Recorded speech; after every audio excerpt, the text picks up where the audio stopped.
We're exploring Missouri's 240-mile Katy Trail State Park, taking advantage of cross-state, bike-friendly, twice-daily Amtrak service. Not every long-distance rail trail has an active passenger line running loosely parallel to its route, but the Katy does, meaning you can ride the trail one way and use the train to return to your starting point. Rail-supported loops are most convenient in the central portion of the trail, where trail and rail routes are closest and lots of options are possible. At the western and eastern ends, the rail line and rail trail diverge, requiring more creative approaches. Why consider a bike rail loop? While serious cyclists can ride the whole trail in one go, the time commitment and logistics for this can be daunting. Longer rides also face challenges from Missouri's highly variable weather. As of summer 2023, cross-state Amtrak service between Kansas City and St. Louis, the River Runner service, ran twice daily both east and west, with many intermediate stops.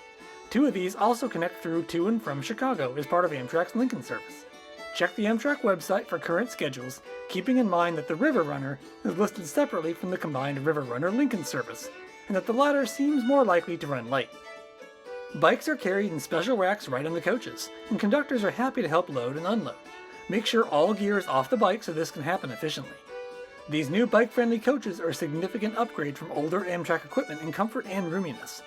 Charging ports at every seat are particularly helpful if you've been running your devices down, taking pictures and video along the trail.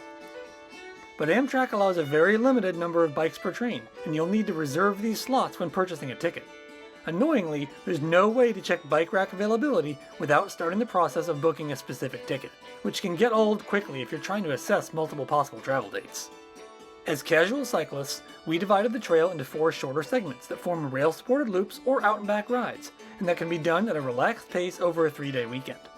This approach is very adaptable to travel, work schedules, and weather conditions, and is more suited for taking the time to appreciate trailside features, the focus of our parallel series on the trail's nature and geology.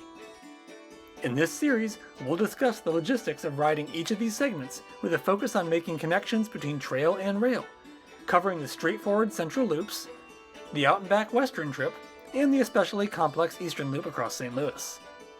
As we're based in central Missouri, our loops tend to start in Jefferson City, but you could start many places along the trail or rail line and make the concept work. Services can be limited along some stretches of the Katy Trail.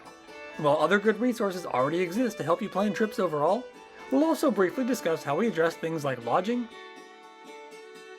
and food along different segments. While filming this series, we've been surprised by how many people, even train riders, had never considered taking their bikes on the train. So follow along and be inspired as we ride the rails and trails across Missouri.